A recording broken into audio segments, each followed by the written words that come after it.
So hey guys what's up, this is me Nilesh Pawar, team roads V मध्ये तुमचं पुन्हा एकदा स्वागत आहे. तर असंच एक टूर म्हणून म्हटलं फॅमिलीबरोबर जाऊ.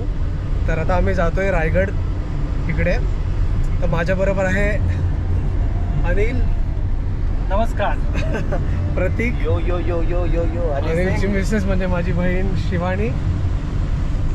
भाऊ आपला फुल आरामात पहिल्यांदा ड्राईव्ह न करता जातोय. तर बघत राहूया, 4 व्हीलरने आपण पहिल्यांदाच जातोय फॅमिली टूरवरती. तर कसा अनुभव असणार आहे नक्कीच तुम्ही बघा.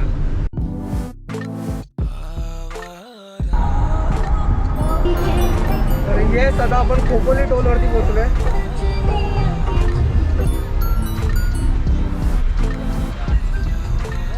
हवालदार घाबरले मला बघून, असा लुक. नाही तो व्हिडिओ कॅमेरा चालू होता ना, मोबाईल काढलेला नंबर टाकायला बंद केलेला नाही. बोल ना आता विसरलोस. तर आता आम्हाला भूक लागले, बट कुठे काय चांगला ढाबा किंवा काय सापडत नाही. आणि विशाल बोलला पुढे वा. त्या चक्करमध्ये सगळे ढाबे गेलेत. तर हा आता घरगुती उपाय, मिरची आणि चपाती. एक स्कूप भाजी सोबत एक स्कूप मिरची.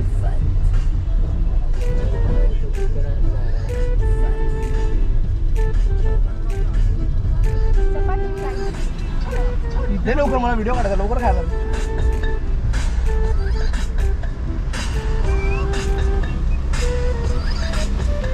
मिरची ना टाकली शिवानी.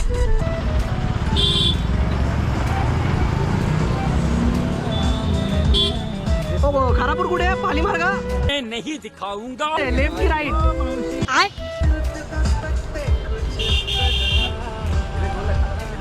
आणि आम्ही घोड्यावरती त्या बैलगाडीमध्ये जातोय.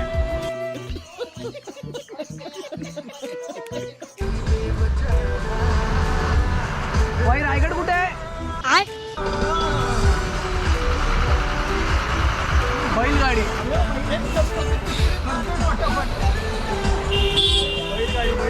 One eternity later. ह्या लोकांनी मला बाहेर काढलंय. कोल्हाटची नदी, ती कोल्हाटची नदी आहे. व्ह्यू बघू शकता तुम्ही. तर पहिल्यांदा आपण 4 व्हीलरनी जातोय, म्हणजे माझ्या बहिणीचा नवरा आहे त्याच्याबरोबर आपण जातोय रायगडला. तर हे सगळं आता अनुभवायला भेटतंय.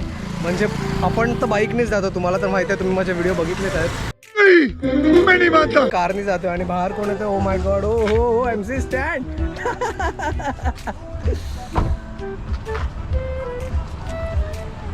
आणि असा खूपसूरत नजारा. 2 hours later. क्लायमेट खूप जबरदस्त आहे. म्हणजे थोडा पाऊस येतोय, थोडा जातोय, बट क्लायमेट एक नंबर आहे. आणि व्ह्यू बघाल तर तुम्ही एकदम खुश होता. बघा,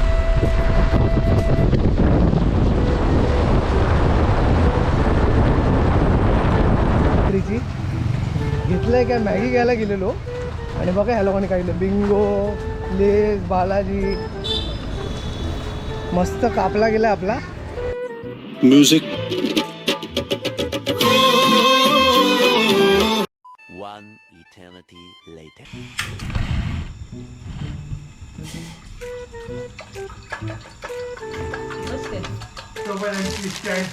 अरे काय ना, ते रेकॉर्डिंग चालू आहे. काय कमी अक्कल इकडे आहे की नाही? तो नीलू स्टीलचा चमचा काढ आपला.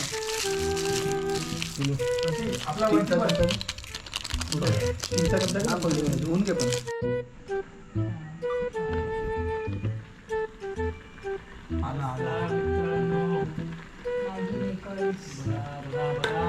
आला काय इथे आजची पिढी वाया गेली नाही गेली. बघा, या पिढीचा आदर्श ठेवा जरा. चटका खाली ठेव. पकड, बंद कर. 60,000 पगार असणारा माणूस पण मॅगी खाते बघा. ओके, बंद कर आता, गॅस बंद कर. लागतोय खाली. बनवायची आहे ना दुसरी, उचल तू. थांबतात ही प्लेट दे दोन. एकच पाणी घेऊन कशाला. Wait a minute. Who are you? नमस्कार. याच मंडळाचा मी एक भाग आहे. तर येस आपण आता रोपवेने जातो आहे आणि पहिल्यांदाच जातो, म्हणजे पहिला आलेलो मी, बट आपण ट्रॅक करत गेलेलो. तर आता आपला पाहायचे जरा वाट लागल्या कारणाने आपण रोपवे यूज करतो. आणि मला जायचं होतं रोपवेने, म्हटलं तर हाच तो योगायोग आहे जो मला भेटला आणि आपण आता रोपवेने जायचं योग करतो. हे बघा असं काहीतरी आहे. फॉर्म भरो यार.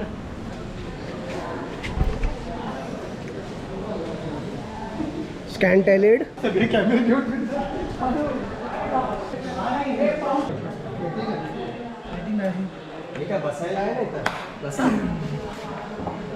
वेट करून करून आम्ही वेटर बनले. आता जाण्याचं एक्साइटमेंट आहे की नाही? पहिलीच वेळ आहे. खरंच वाटते. कधी गेल्या वेळेला आलेलो पण सक्सेस नव्हतं झालं, यावेळेला सक्सेस करूनच जाणार आहे. ये काय वाटतं शिवानीताई तुम्हाला? काय मस्त वाटतं. जनताला सांगाल काय सांगायचं आहे तुमच्या 2 शब्द? सध्या निदान भीती गुड वाटते. मॉर्निंग तरी बोला. ठीक आहे, गुड मॉर्निंग. पण सध्या भीती वाटते. तर आपल्याकडे भोजपुरी सुपरस्टार काय कसं वाटते तुम्हाला? थोडं स्कॅरी वाटते, पण महाराजांना बघून थोडे कॉन्फिडन्स झाले मला. महाराजांना बघून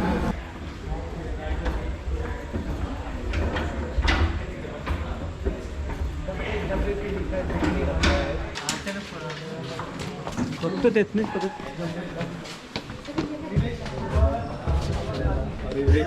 भाई एक नंबर. ज्याला भीती वाटत असेल ते मध्ये बसावे. आता मला पूर्वीच्या पत्राला खलिते म्हटलं जायचं. या खलित्यात नमूद लिखाण असं केलं की मोरे आपण मराठी आहोत, आपण एकत्रित येऊन या स्वराज्याचा विस्तार वाढूया. पण मोरे फार उर्मट होते. या मोऱ्याने महाराजांना प्रतिउत्तर पाठवलं. पत्रात लेखणी अशी केली की आपण कधीच राहत राशी. या जावळी प्रांताचे खरे राजे तर आम्हीच आहोत. याल जावळी तर जाळ गवळी असं उद्गार केले. मग राजांनी राजगडावरनं हा जावळी प्रांत जिंकायला 154 सरदार सोबत घेतले. जावळी खोऱ्यात वेढा घातला आणि वेढा महाराजांनी 15 मे 1656 हा सर्व भूभाग आपल्या ताब्यात जिंकून घेतला. जिंकल्यानंतर महाराज या रायरीस पाहण्यासाठी राजर रायरीच्या पायथ्यातनं रायरीच्या माथ्यावरती आले. रायरीची पाहणी केली आणि पाहणी करताच क्षणी महाराजांच्या तोंडून या रायरीसाठी उद्गार वाक्य आले. आज आपल्या तोंडातून गडासाठी उद्गार आले असेल. केवढ्या छान भिंत बांधलेल्या आहेत, केवढा मोठा कड्याचा स्पेस आहे, शत्रू इथून येणं शक्य नाही. हे आपले उद्गार वाक्य. राजे समोर असणारे जे पंत होते, मोरपंत पिंगले. राजे पंतांना म्हणतात की पंत. राजा खासा जावळी पाहता हा गड मात्र बहुतच खोटा. चौतर पहा या गडाचे कडे तासल्याप्रमाणे गड हा 1.5 किल्ला उंच आहे. धोंडाव ताशी वेकच आहे.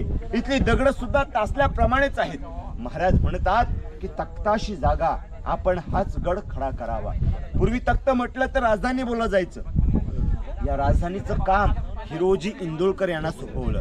14 वर्ष रायगडाचं काम चालू होतं. 14 वर्षात गडावरती 350 इमारती बांधल्या, 84 पाण्याच्या हौद बांधलीत, 11 तलावर रायगडावरती तयार केलेत. असा भक्कम रायगड आज आपण प्रात्यक्षिक प्रत्येक ठिकाणी जाऊन त्या तलावाला भेट देऊन त्या ठिकाणाची सविस्तर माहिती ऐकणार आहोत. शिवरायांचं शिवचरित्र ऐकणार आहोत. आपण ऐकलं असेल की Maharaj Chhatrapati Shivaji Maharaj management the Guru. Management आज जिथे जावं तिथे काहीतरी मॅनेजमेंट आधीच आहे, पूर्वतयारी म्हटलं जायचं. आज किल्ल्यामध्ये आपण फिरतोय, किल्ल्यातल्या इमारती तटबंद्या पाहतोय. प्रश्न पडला जातो की आम्ही प्रत्येक इमारतीच्या बांधकामाला दगडाचा अवशेष पाहतोय. ही दगडं आणली तरी कुठून, हा महत्वाचा प्रश्न. ही दगडं गडाच्या खालून न आणता गडावरतीच तयार केलीत. ज्या ठिकाणी इमारत बांधायच्या आहेत, जिथे जास्त इमारतीच्या आखणी आहे, त्या ठिकाणी मोठे खड्डे तयार व्हायचे. त्या खड्ड्यातला दगड काढून बांधकामाला वापरलं जायचं. मोठी खाणी तयार व्हायच्या. खाणीतला दगड काढून बांधकामाला पूर्ण व्हायचं. बांधकाम पूर्ण झाल्यानंतर त्याच खाणीतला थोडा दगड काढून जिथे त्या खाणीला उतारता भाग आहे, त्या उतार्या भागाला तटबंदी बांधून घ्यायची. आतल्या परिसरात जेवढं साठणारं पाणी होतं ते पाणी पिण्यासाठी वापरलं जायचं. असं घेऊन आणि मात्र बांधकामासाठी छान पद्धतीने नियोजन केलं होतं. पूर्वी या दगडांना जॉईन करायला आज आपण बांधकामात वापरतो चांगल्या प्रकारच्या सिमेंट येतात, पण त्याची वॉरंटी आज काही ठिकाणी पाहिलं तर 100 ते 150 वर्ष मात्र आज घर मजबूत राहतं. आणि मात्र 400 वर्षापूर्वीचं बांधकाम आज आपल्याला इथे पाहायला भेटतं. मागची उंच भिंत दिसते. या दगडांना त्यावेळेस जॉईन करायला चुना, गुळ आणि शिस हे 3 मिश्रण एकत्रित केले, बांधकामात टाकले गेले. बांधकाम एवढं मजबूत आहे की या बांधकामाचं सुद्धा शाश्वती पत्र, गॅरंटी पत्र लिहून दिले. आज आपलं कोट्यावधी रुपयाचं घर बांधतो, पण कोणी लिहून देत नाही की आपल्या घराचं गॅरंटी पत्र. पण ज्याने किल्ला बांधला त्यांचं नाव होतं हिरोजी इंदुरकर. हिरोजींची महती मी तुम्हाला ऐकवणार आहे पुढे. हिरोजीने या रायगडासाठी रायगड 14 वर्षात उभा केला होता. 14 वर्षात गडावरती इमारती चालू होत्या, बांधकामं चालू होती. 14 वर्षात गडावरती 350 इमारती बांधल्या. या इमारती बांधत असताना काही दिलेल्या मोहरा संपून गेल्या होत्या, काही इमारती बांधायच्या होत्या. हिरोजींनी आपल्या जवळ असणारी संपत्ती, वाडा, जमीन या रायगडासाठी विकली होती. त्यावेळी रायगड 14 वर्षात उभा केला होता. बांधकाम शैली छान बांधली होती. राजांनी ज्यावेळेस 1671ला महाराज या रायरीच्या माथ्यावरती आले, बांधकाम शैली पाहिली, राजांना छान वाटलं आणि राजांनी त्यावेळी हिरोजींना विचारलं, हिरोजी आपण जे दगडाचं बांधकाम तयार केलंय याचा आपण शाश्वती पत्र देऊ शकता का? त्यावेळी हिरोजी काय म्हणतात की रायगडाचं बांधकाम एवढं बेलाक बुलंद आहे की जोपर्यंत आकाशामध्ये चंद्र, सूर्य, तारे अस्तित्वात हयात आहेत तोपर्यंत सारी बांधकाम अस्तित्वात हयात पाहायला भेटतील. हे 400 वर्षापूर्वीचं शाश्वती पत्र हिरोजी इंदुरकरांचं. एवढं छान बांधकाम हिरोजी इंदुरकरांनी तयार केलंय. आपला प्रवास ज्या रोपणे झाला हा गडाचा मागचा भाग आहे. इथूनच याच कड्यातनं, ज्या कड्यातनं आपण वरे आलो, याच कड्यातनं एक मातेने आपल्या जीवाची पर्वा न करता जी कडा उतारल्या होत्या, आपण हिरकणीची कहाणी ऐकलीच असेल. शेवटला कोपऱ्यामध्ये छोटासा बोर्ड पाहायला भेटतो का तिकडे? त्या बोर्डवरती बघा आज भगवा ध्वज लावलाय. इथून जवळपास हिरकणीच्या बुरुजापर्यंत पोहोचायला अर्धा तास लागतो. खालनं कडा पाहिला असं स्टेट कडा होता. आपण एका टोकानी वरती आलो आणि एका टोकानी ती माता आपल्या बालासाठी गड उतरल्या होत्या. उतरत असताना जीवाची पर्वा नव्हती केली. उतरत असताना रात्रीचा वेळ होता, अंग खचटलं, अंगातले वस्त्र फाटले. हिरा घरापर्यंत सुखरूप पोहोचल्या आणि आपल्या लेकराला, 6 महिन्याच्या लेकराला जवळ घेतलं. मायने हात फिरवला, ती रात्र निघून गेली आणि दुसऱ्या दिवशी पहाटे 5 वाजता दरवाजे उघडले गेले. पहारा देणारे पहारेकरी वाट पाहू लागले. ज्या मातीला आपण गडावरती असणाऱ्या धर्मशालेमध्ये थांबवलं होतं रात्रीच्या वेळेस, अद्याप या दरवाज्यातनं त्या खाली गेल्याच नाहीत. दुपारचा प्रहर झाला, 12चा प्रहर झाला. ही बातमी राजांच्या कानोकानी कळवली. गडावरती आलेली हिरा अद्याप गडाच्या खाली गेल्याच नाहीत. आज्ञा केल्या की आपण आपली जी पालखी आहे ही त्वरित गडाच्या पायथ्याला गावामध्ये पाठवा. हिराचं 6 महिन्याचे लेकरू आहे, त्या लेकरास पहिल्या आपल्या राजधानीवरती आजरामर करा. ही पहिली आज्ञा अशी केली. दुसरी आज्ञा अशी केली की हिराला 4ही बाजूने उतरताना कोणत्या कड्याकबरातून पडले असेल त्या हिराचा शोध घ्यावा लागेल. पहारेकरी पाठवले 4 बाजूने. पालखीधारक हिराच्या घराच्या समोर पोहोचले. हिराने आपल्या लेकराला जवळ घेतलं होतं. मायने हात फिरत होत्या. त्यावेळी समोर आलेल्या पालखीधारकांना पाहिलं गेलं आणि हिरा तिथे थरथरू लागली. हिराला वाटलं की आपण स्वराज्याच्या राजधानीचा नियम तोडलाय, राजा आपणास काहीतरी शिक्षा देणार. त्या मातेला पायवटेतनं गडावरती आणली गेली, दरबारात आणली गेली. दरबारात आणल्यानंतर दरबारात विचारण्यात आलं, हिरा आपण कसं आणि कोणासाठी उतरून गेलात? हिरा सांगते की राजा आम्ही आमच्या लेकरासाठी रायगडाचा पश्चिमेचा कडा उतारला. राजा म्हणतात त्यावेळी फार रात्र होती, रात्रीच्या वेळेस एवढा मोठा कडा उतारलात, आता दिवस आहे, आता दिवसाचा कडा उतरून दाखवणार का? तेव्हा ती माता आपल्या रडक्या अवस्थेमध्ये आपल्या हात जोडून राजांना म्हणते की राजा त्यावेळेस उतरताना कडा दिसत नव्हता. कड्यात उतरत असताना आमच्या नजरेसमोर आम्हाला आमचं 6 महिन्याचं लेकरू दिसत होतं. आता तेच राजा लेकरू आमच्या जवळ आहे, आम्हाला क्षमा द्या, आम्ही या कड्यातनं खाली जाऊ शकणार नाही. महाराजांनी बांधकाम खात्याच्या प्रमुखांना आदेश केला, हिरोजी जावा, तो कडा तासा कड्यास बुरुज बांधा आणि बुरुजाचं नाव द्या हिरकणीचा बुरुज. अशी त्या आईची कहाणी. आपल्या लेकरासाठी तिने जीवाची पर्वा न करता हा उभा कडा उतारल्या होत्या. हा कडा हिरकणीचा कड्याचा भाग चढून आलो. 128 पायऱ्या या आताच्या आहेत. रोफे प्रकल्प झाल्यामुळे आता ह्या पायऱ्या बनलेल्या आहेत, नाहीतर 400 वर्षापूर्वीच्या जुन्या पायऱ्या इथून सुरू होतात. या दरवाजाचं नाव आहे मेना दरवाजा. मेना म्हणजे का आपण पालखी पाहतो, आताची पालखी पाहतो आपल्याला ती वरनं ओपन दिसते. पूर्वीच्या पालखीला वरून पॅकबंद केलं जायचं, त्याला म्हटलं जायचं मेना. ते मेना इथे आतमध्ये राहत होत्या आणि मात्र आतमध्ये राहत असताना त्या राणींना गडाचा मागचा भाग सूर्यास्त सूर्योदय पाहायचा आहे, या दरवाज्यातनं ये-जा केलं जायचं. हा त्यावेळेचा मेना दरवाजा. आपण मेना दरवाज्यातनं आपला प्रवास केला. आता आपण शिवतीर्थ रायगडाच्या माथ्यावरती आपण आहोत. इथून आता किल्ल्याचा आतला भाग बघायला पुढे जाऊया. बोला छत्रपती श्री शिवाजी महाराज की जय. आपण मेना दरवाज्यातनं आतमध्ये आपला प्रवास केला आणि या द्वारातून आपण आतमध्ये इथे प्रवास केला. आपण हे एवढं मोठं दालन पाहिलं. हे दालन त्यावेळी एका राणींचा एक महाल. आज आपणास प्रश्न पडला जातो की आज आम्ही पाहिलं गडाच्या माथ्यावरती इथे 6 राण्यांची 6 दालनं पाहिली. महाराजांच्या राण्या नक्की किती होत्या? महाराजांच्या राण्या टोटल 8 होत्या. मी आपणास त्यांची नावं ऐकवतो. सहीबाई, स्वैराबाई, काशीबाई, गुणवंताबाई, लक्ष्मीबाई, पुतळाबाई, सगुणाबाई, सकवारबाई अशा राजांच्या राण्यांची नावं. एवढ्या राण्या करण्याचा हेतू एवढाच होता की स्वराज्यातलं सैन्य वाढवायचं आहे. ज्या प्रांतात जावं त्या प्रांतात आपले परिचय असावा, आपली ओळख असावी, या हेतूने महाराजांनी एकूण 8 राण्या केल्या होत्या. या रायगडाच्या माथ्यावरती 6 राण्या राहत होत्या. मग महाराजांच्या 2 राण्या राहत होत्या कुठे, तर महाराजांच्या पट राणी अवज्या मातेने महापुरुष घडवले धर्मवीर संभाजी महाराज यांच्या मातोश्री सहीबाई याने आपला अखेरचा श्वास स्वराज्याच्या पहिल्या राजधानी राजगडावरती सोडला. सहीबाई रायगडाकडे कधीच आल्या नव्हत्या. महाराजांच्या 3 नंबरच्या राणी होत्या त्या पुतळाबाई. रायगडाच्या शेजारी पाचाड लागतात, तिथून जवळपास 2 किलोमीटर अंतर आहे, मोठं गाव आहे. त्या पाचाड इथे आऊसाहेबांच्या सेवा करायला पुतळाबाई गेल्या. त्या पाचाड इथे राहू लागल्या आणि बाकी सर्व राण्या या राणी महालाच्या इथे भागात राहत होत्या. आता आपण राणी दालनं पाहिलीत, पण प्रश्न पडला जातो की कोणत्या राणीचं कोणतं दालन हे अद्याप कोणालाही क्लिअर सांगता येत नाही. कारण या रायगडाला शेवटला इंग्रजांचा वेढा पडला होता. तुम्हाला सर्वांना महत्वाचा प्रश्न पडला असेल की आम्ही स्वराज्याची राजधानी पाहतोय, पण या राजधानीवरती असणाऱ्या इमारती आणि त्या इमारतीवरती असणारं छत हे आज आम्हाला दिसत नाही. यावरती छत जे बनवलं जायचं, आज आपण जिथे ज्या महलात जाऊ, ज्या चौथऱ्याला जाऊ, त्या चौथऱ्याला चौकोनी आकाराचे कट मारलेले आहेत. तेवढ्या आकाराचे लाकडाचे खांब उभे केले जायचे. त्या खांबांना आपल्या कोकणातील जुनी घरं पाहतो आपण, उतार्या भागाचं छत असतं चारी बाजूने, तसंच छत वरती बांधलं जायचं. पण कौलारू भाग हा वेगळा होता. आताची कौलं आपण बघतो सपाट कौलं बघायला भेटतात, पूर्वी नलीची कौलं म्हटली जायची. खापार कुंभार नलीची कौलं, कुंभाराने घडवलेली नलीची कौलं छताला वापरली जायची. उजेडासाठी मशाली होत्या त्यावेळी. आतमध्ये पैठणी कापड मशालीच्या उजेडात त्यावेळी प्रत्येक दालन किती छान सजवलं असेल. आज कल्पना करा की त्यावेळीचं वैभव इथल्या गडाचं कसं छान असेल. मात्र यावरती असणारं छत 10 मे 1818 मध्ये या रायगडाला इंग्रजांचा वेढा पडला. त्या वेड्यात त्या इंग्रजांनी गडाच्या मागच्या बाजूने तोफा मारल्या. गडावरती असणारा दारू कोठार फोडला. दारू कोठार फोडल्यामुळे रायगड किल्ला इतिहासाच्या नोंदीप्रमाणे 11 ते 12 दिवसात जेवढं लाकडाचं होतं सारं जळालं. मधलं 18 फुटाच्या आणि कोपऱ्यामध्ये छोटं 15 फूट आहे. धान्य काढताना लाकडाच्या शिडीने काढलं जायचं. धान्य साठवण केली जायची. हे धान्य साठवलं का जायचं का, तर एखाद्या शत्रूने या स्वराज्याच्या राजधानीला खालून कधी वेढा दिला तर गडावरती जेवढं सैन्य आहे त्या सैन्याला खायला अन्न इथून पुरवलं जायचं.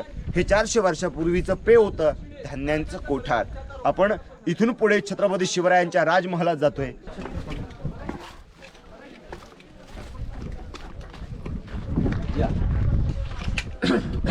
बोला छत्रपती श्री शिवाजी महाराज की जय.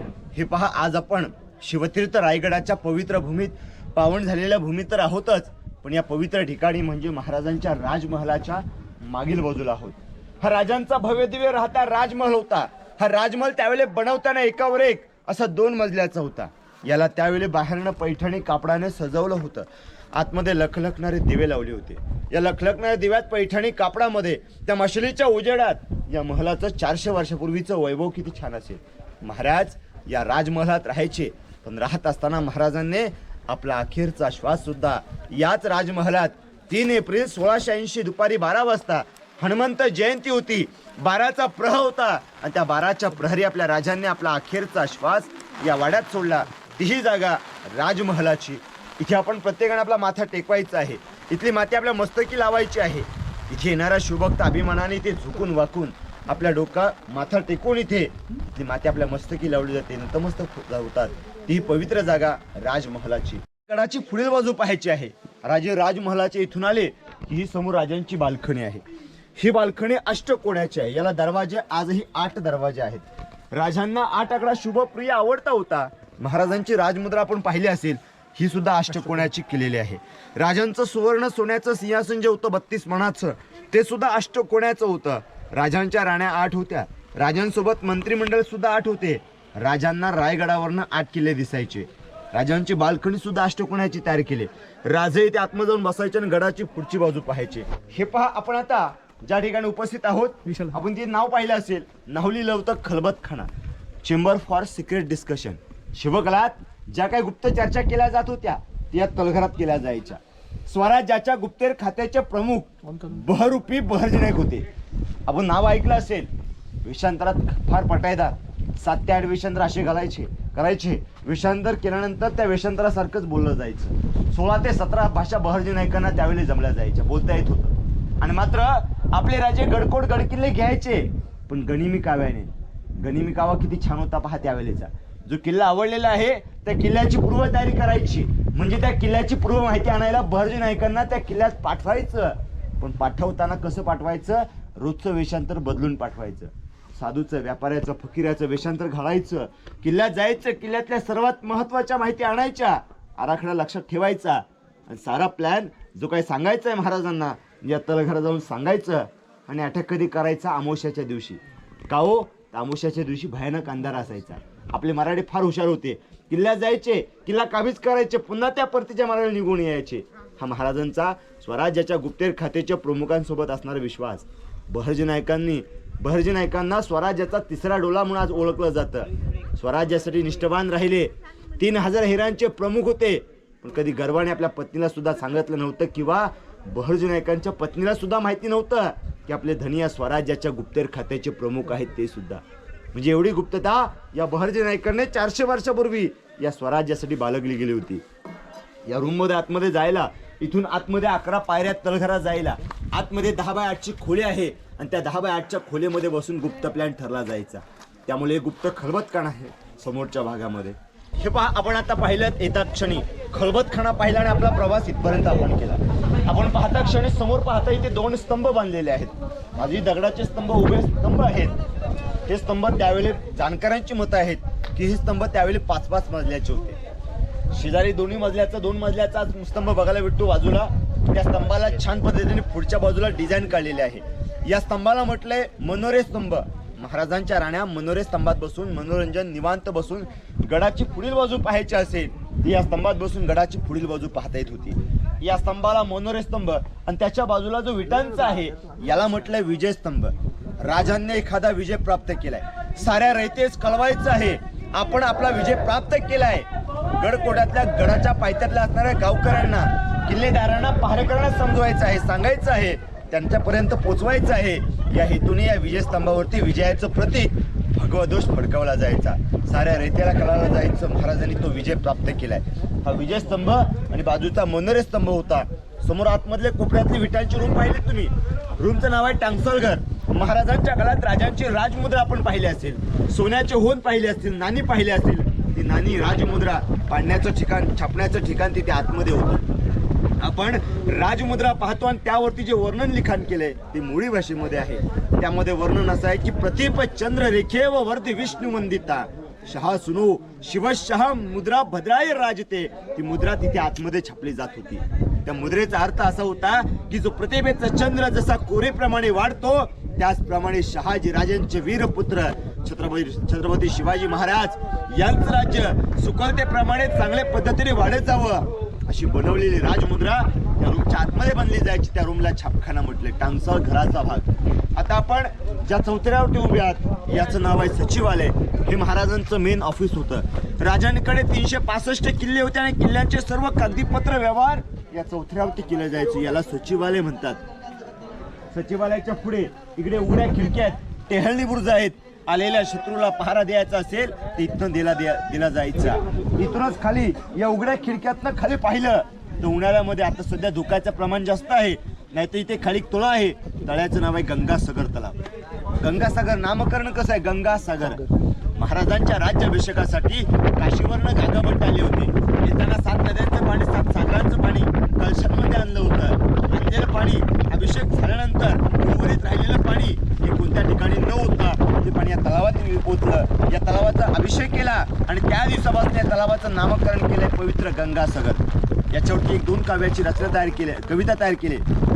कविता अशी आहे की गंगा यमुना आणि नर्मदा, गंगा यमुना आणि नर्मदा आल्या साऱ्या बहिणी, आणल हे जलतीर्थ राज्याभिषेकासाठी, जल हे झाले तीर्थांचे घर, नाव त्याचे गंगासागर, नाव त्याचे गंगासागर. असं पवित्र तलाव इथे खाली आहे.